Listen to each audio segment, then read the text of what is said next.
जय हिंद दोस्तों, कैसे हो आप सभी प्यारे भक्तों को जय माता दी। जगत के पालनहार माता वैष्णो देवी जी के दरबार में आप सभी का स्वागत है। दोस्तों, माता रानी का यह अलौकिक और दिव्य दरबार जम्मू के कटरा शहर में स्थित है, जहां माता रानी त्रिकुट पर्वत पर विराजमान है। माता रानी का बुलावा मिलते ही करोड़ों भक्त इस चमत्कारी दरबार में दर्शन कर अपनी मुरादों को पूरा करते हैं। तो दोस्तों, आज के इस खास वीडियो में आपको माता वैष्णो देवी के दर्शन और यात्रा की संपूर्ण जानकारी बताऊंगा।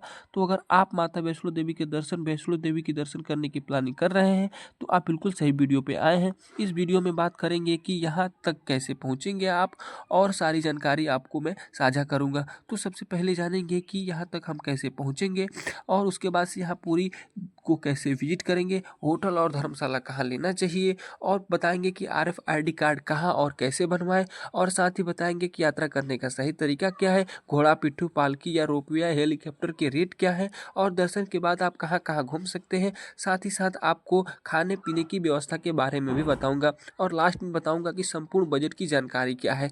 तो दोस्तों, अगर आपको ये वीडियो अच्छी लगी हो तो इस में कमेंट में जय माता दी जरूर लिखिए। चलिए आरंभ करते हैं अपनी यात्रा को। तो बोलिए जय माता दी और शुरू करते हैं आज की यात्रा को। तो सबसे पहले आप अपने नज़दीकी स्टेशन के हिसाब से आप टिकट ले लीजिए अपने स्टेशन से, और जम्मू तावी रेलवे स्टेशन या फिर कटरा स्टेशन का। और उसके बाद जैसे ही आप वहाँ पहुँचेंगे तो सबसे पहले वहाँ पहुँचने के बाद से आपको सरकारी बस मिलेगी। सरकारी बस लेके आप पहुँच जाइए सीधे कटरा, जहाँ माता वैष्णो देवी का धाम है। वहाँ पहुँचते ही आपको मिलेगा एक दिव्य पहाड़, जहाँ आपको चढ़ाई कर देख सकते हैं। हम लोग आ चुके हैं कटरा रेलवे स्टेशन के बगल में, और यहाँ पे माता का जो दर्शन है अभी कुछ ही पल में होने वाला है। और आपको सबसे पहले हम दिखाते हैं यहाँ की पहाड़ियों को। तो आप देख सकते हैं यहाँ की पहाड़ियाँ कैसी है, और चलते हैं थोड़ी सी आगे बढ़ते हैं और दिखाते हैं आपको यहाँ की पहाड़ें। तो बने रहिए हमारे साथ और देखिए।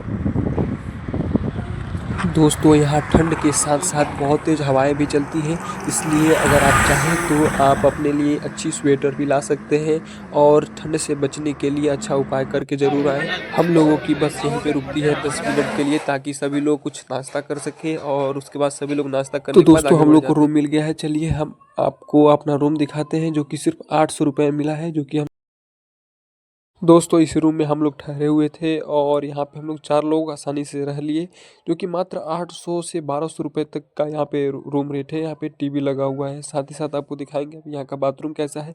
तो चलिए हम आपको दिखाते हैं कि यहाँ का पूरा जो बाथरूम वाली व्यवस्था है वो कैसी है। तो बाथरूम में जो है कि सबसे अच्छी बात यह है कि यहाँ पे गीज़र वगैरह सब लगा हुआ है, क्योंकि यहाँ पे ठंड बहुत है तो गर्म पानी की आवश्यकता पड़ती ही पड़ती है। तो आप देख सकते हैं यहाँ पे गीज़र लगी हुई है। मात्र 8 से 1200 रुपये अगर आप खर्च करेंगे तो आपको एकदम लग्जरी रूम मिलेगी, और आप आसानी से यहाँ पर रह सकते हैं इस ठंडी में। तो आप आइए, तो सबसे पहले यहाँ प्रयास कीजिए रूम ले लें कटरा नीचे ही, चढ़ाई से पहले ही, और यहाँ पे रूम लेके अपना सभी सामान रख दीजिए, और फिर आप यात्रा प्रारंभ कीजिए। यहाँ से आपको पूरा यात्रा जो है वो पूरा त्रिकुटा पर्वत दिखता है, और आप देख सकते हैं यहाँ से पूरा पर्वत दिख रहा है। तो चलिए अब हम लोग यात्रा प्रारंभ करते हैं आगे की तरफ। दोस्तों, हम लोग स्नान करके और निकल जाते हैं माता रानी के दर्शन के लिए, जो कि अभी शाम का वक्त हो रहा है, और अभी हम लोग चढ़ाई करने का जो है वो प्रयास करेंगे ऊपर की तरफ, और हम लोग माता रानी का दर्शन करेंगे। तो सबसे पहले हम लोग को मिल जाता है कुछ लोग जो प्रसाद बेच रहे थे।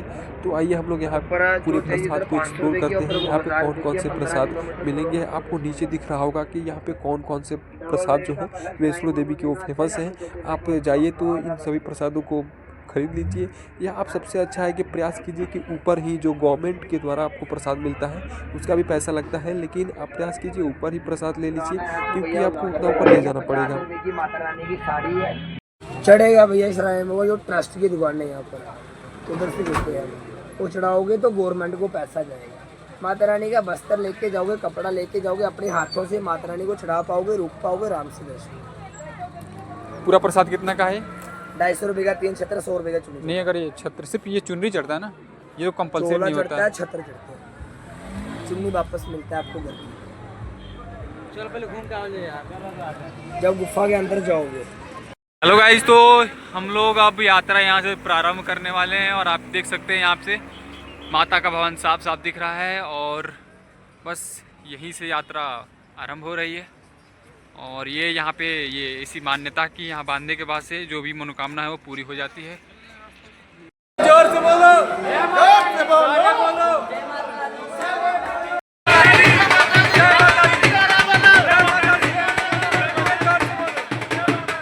रास्ते में आपको ऐसे ही ढोल नगाड़े बजते हुए मिल जाएंगे जो कि आपको बहुत आनंद फील कराएंगे। तो आगे हम लोग बढ़ते हैं जहाँ पे हमें मिलती है बाल गंगा। ऐसी मान्यता है कि जो माता वैष्णो देवी है वो हनुमान जी को यहीं पे अपने धनुष से यहीं पे पानी को जन्म दी थी और यहीं से अपने बाल को भी धोई थी और भगवान हनुमान जी को भी यहीं से पानी पीने को मिला था। तो यहाँ पे हम लोग स्नान तो नहीं कर सकते क्योंकि बहुत ठंड है। थोड़ा थोड़ा पानी लेकर और ऊपर 1 किलोमीटर ट्रेवल हो चुका है और मेरे भाई जो है इसको गर्मी हो रहा है। दोस्तों ये रहा बाल गंगा का जहाँ से बाल गंगा प्रस्थान करती है। ऐसी मान्यता है कि यहाँ पे नहाने से सभी दुख और दर्द हैं वो यहीं पे मिट जाते हैं।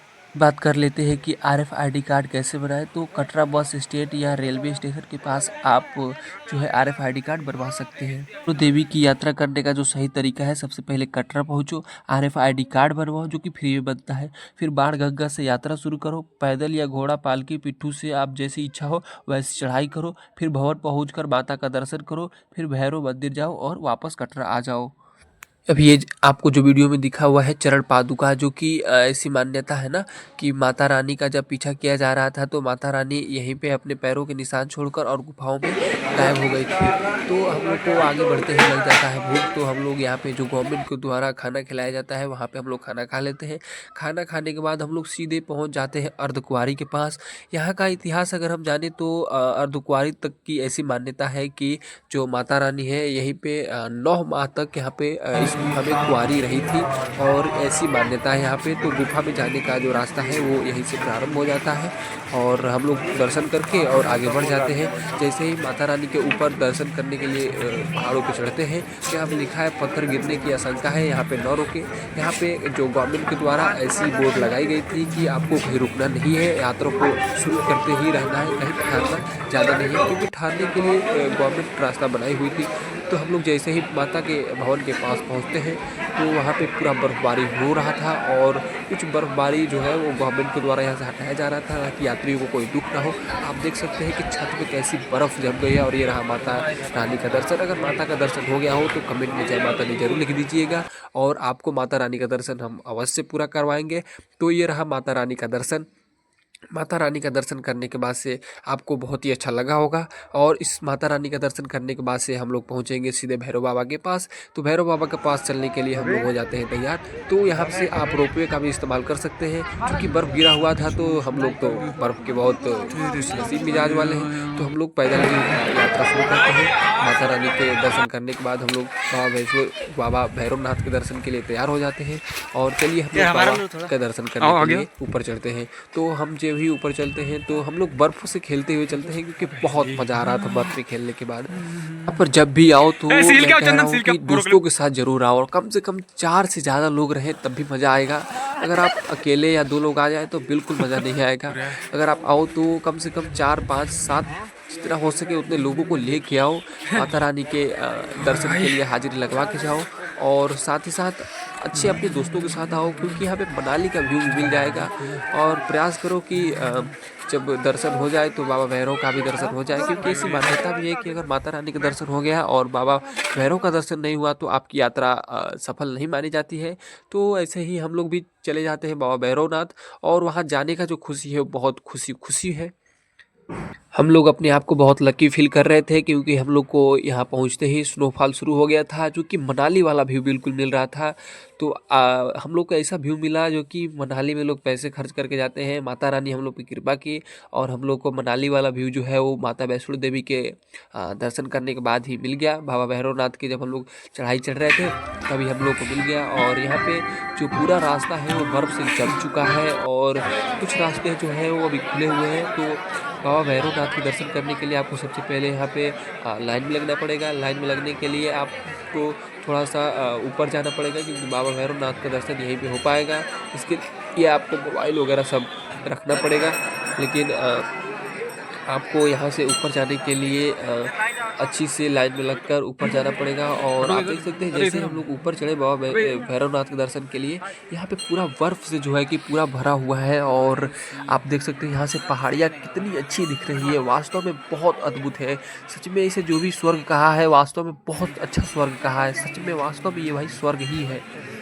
बाबा भैरवनाथ के लिए हम लोग ले लेते हैं प्रसाद। और यहाँ की मान्यता है कि इनको काला कपड़ा चढ़ता है, तो काला कपड़ा चढ़ाने के लिए बाबा भैरवनाथ को चढ़ जाता है। और यहाँ पे शुरू होता है बाबा भैरवनाथ का लंगर, जो कि बिल्कुल फ्री है और आप जितना चाहे उतना खा सकते हैं। तो हम लोग यहाँ पे लंगर में खाते हैं। और लंगर में खाने के लिए आपको कुछ नहीं करना, बस लाइन में लगना पड़ेगा। और भैया सबसे मज़ेदार चीज़ जो है बाबा भैरवनाथ का, ये फ़ोटो शूट, क्योंकि सभी सैलानियों का जो मन है वो यही मोह लेता है। और ये जो फ़ोटो शूट वाला ये जो एरिया है वो बहुत ही अद्भुत है, क्योंकि जो पहाड़ियाँ हैं यहाँ से बहुत पास में है। और जो फ़ोटो होता है ना वो बहुत अद्भुत आता है। और माता रानी की कृपा से और बाबा भैरवनाथ की कृपा से आप बहुत ही यहाँ पे अच्छा फील करेंगे। और भीड़ इतना ज़्यादा हो गया था कि सभी लोगों को नीचे उतारा जा रहा है, क्योंकि भीड़